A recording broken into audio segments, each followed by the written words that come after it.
Okay, so it's come time to put some electric guitars into your track. Now, you might think, well, I've got an electric guitar. Why don't I just plug it into an interface and play my part? Now, you could do this, and a lot of people do, but it shouldn't stop there. Why?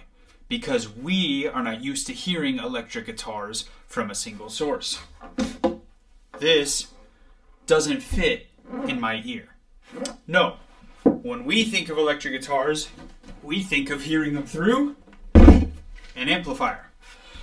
But when you're at a show or a concert or you hear somebody playing through an amplifier, you're not just hearing the sound from the speaker.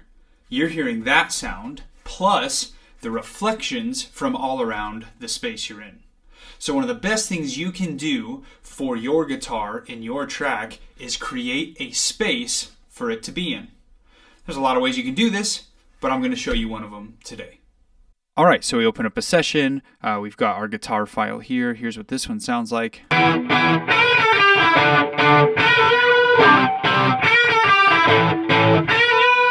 And so that's cool. Maybe we're deciding, let's pan it maybe a little bit to the left so it feels like the guitar is on the left side of the stage, whatever. But there's a little more we can do here to make it feel like the listener is actually in the room with the guitar. And so what we're going to try to do is recreate that experience of hearing the guitar signal from an amplifier, but also hearing it from the reflections in the room that we're in. So what we're going to do is we're going to send this signal to a new bus. And I'm going to name this guitar verb right, okay? Why am I naming it to the right? And I'm going to turn it mono and I'm going to send it to the right as well. Because again, we're trying to recreate that feeling of hearing the reflections off of the room around us. And so we've panned our guitar to the left, so the signal's on the left side, but we want the reflection to feel like it's coming from the right side, okay? So then we're going to go in here. And we are going to go ahead and throw in a reverb. I'm just using, here's the Logic stock kind of Space Designer, which is great. Let's put a spring reverb on here. Okay, so let's do old spring. I'm turning the wetness all the way up because I'm using the bus to control that signal. And let's go ahead and even just put like a little bit of pre-delay on here. Here, let's try like 60 milliseconds. So it's kind of emulates that sound going across the room, slapping the wall, and then coming back to our ears. Okay, and then we are going to blend it in with this send knob here. So I'm just going to start playing it and blend it in, and you'll hear if you have headphones on the difference. So hear that on the right side now. Right, here's what it sounds like if I solo it. So that is just the signal of like the amp hitting off of a wall and coming back to our ears. So again, when they're together, it sounds like this. Now suddenly that mono guitar signal sounds really, really full. You can do this in a stereo guitar situation as well. Okay, so here's our second guitar signal.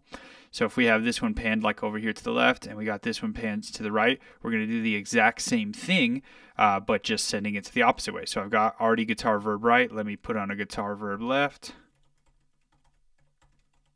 And I'm going to send that right panned guitar to the left side. And look, you can change these reverbs up or whatever, but for this sake, let's just duplicate it. And I'm just going to send it kind of at that same signal amount as the other one. This is what it sounds like without those effects. Oh, I forgot. We're going to pan this guy all the way to the left. And then I'm just going to give you kind of an idea of what this sounds like with these added in. So here's with none of those reverbs. It's just a stereo guitar signal.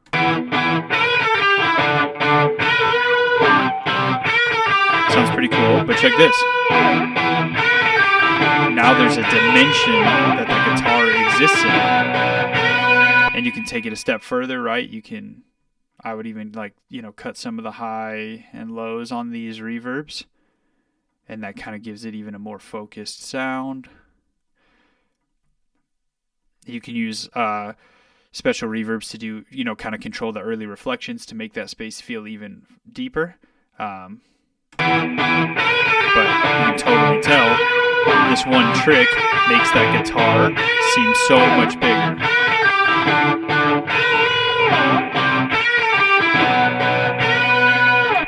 So anyways, I hope this helped you. I challenge you to go try that out on a guitar track. And if you have any other really cool kind of guitar mixing techniques or tricks, go ahead and throw them in the comments below. Have an awesome day.